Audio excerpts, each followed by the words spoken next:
Hello all, welcome to our channel tech garden Guru. So ఇక్కడ చూశారు కదా, ఇది మనకి మార్కెట్లో దొరికే spring onions. So spring onions ఇప్పుడు చాలామంది మన ఫ్రైడ్ రైస్లో ఆర్ నూడిల్స్లో బేసికల్గా టేస్ట్ కోసం అని వాడుతూ ఉంటారు కదా. మనం బయట ఒక కట్ట కింద కొనుక్కొస్తూ ఉంటాం. సో మనం కొన్నప్పుడు మనం ఇప్పుడు చూపిస్తాను మొత్తం మీకు. స్ప్రింగ్ ఆనియన్ ఇలా ఉంటుంది. సో స్ప్రింగ్ ఆనియన్ మనకి ఏంటి, అది నేలలో వస్తుంది తెలిసిందే కదా. వచ్చినప్పుడు మనకి జనరల్గా ఏంటంటే స్ప్రింగ్ ఆనియన్ బయట అమ్మినప్పుడు ఇట్లా రూట్స్తో సహా తీసేసి అమ్ముతారు. చూడండి, రూట్స్ మీకు కనిపిస్తున్నాయి కదా. సో మనం ఈ బయట కొనుక్కొచ్చిన స్ప్రింగ్ ఆనియన్ రూట్స్ని ఈ రూట్స్ సెపరేట్ చేసేసి మనకి యాక్చువల్గా ఈ గ్రీన్ పార్ట్ ఏదైతే ఉందో అది వాడుకోవచ్చు అనమాట. సో ఈ రూట్స్ ఏవైతే ఉన్నాయో దీన్ని మనం మళ్ళీ తీసుకెళ్ళి మన కుండీల్లో పాతుకోవచ్చు. ఏంటంటే ఇప్పుడు మీకు ఇళ్లల్లో చిన్న చిన్న కుండీలు ఆర్ ఒక చిన్న మగ్గులో ఆర్ సంథింగ్ నీళ్లు పోసి ఆ నీళ్ళల్లో ఈ స్ప్రింగ్ ఆనియన్ రూట్స్ వేసేసినా కానీ మీకు మొక్కలు పెరిగిపోతాయి అన్నమాట. దాన్నే మనం ఎక్వాపోనిక్స్ అంటాం. బేసికల్గా వాటర్లో మనం పండిస్తాం అనమాట ఇన్స్టెడ్ ఆఫ్ సాయిల్.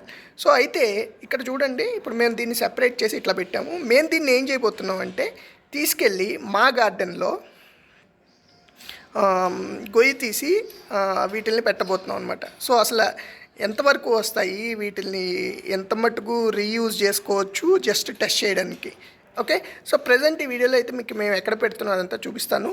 వన్స్ ఇది పెరిగాక మళ్ళీ నెక్స్ట్ వీడియోలో మీకు మేము ఎట్లా దాన్ని వాడుతున్నాం, అసలు ఇది సక్సెస్ అయిందా లేదా నేను చూపిస్తాను అనమాట.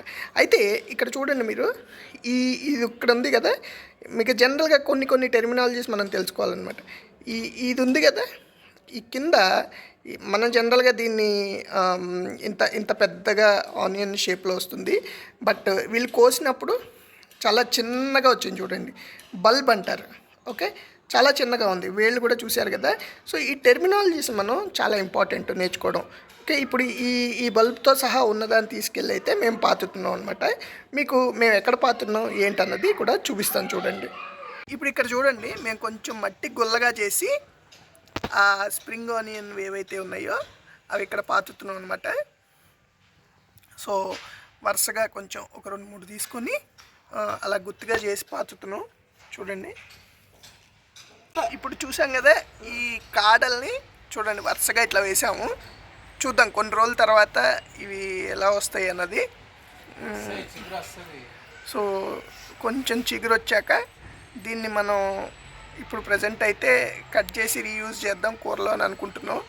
అయితే ఆ కింద దుంప ఎట్లా వస్తుంది అంటే మనం బల్బ్ అన్నాం కదా, అది ఎట్లా వస్తుంది, ఆ తర్వాత దాన్ని ఎట్లా రీయూజ్ చేయాలి అన్నది మళ్ళీ నేను నెక్స్ట్ వీడియోలో మీకు వన్స్ మేము చేసేటప్పుడు చూపిస్తాను. ఎప్పుడైనా సరే మనం కొత్తగా మొక్కలు వేసేటప్పుడు ఫస్ట్ వేసినప్పుడు ఆ నీళ్లు పోయాలన్నమాట. వాటిల్ని మనం మట్టి పుట్ట నీరు అని అంటాము. సో ఎప్పుడైనా సరే మనం మొక్క వేసుకున్నప్పుడు ఇనీషియల్గా కొంచెం నీళ్ళు వేస్తే అది గమ్మున అందుకుంటుంది అనమాట. సో చూడండి, చూద్దాం ఎలా ఎదుగుతాయో.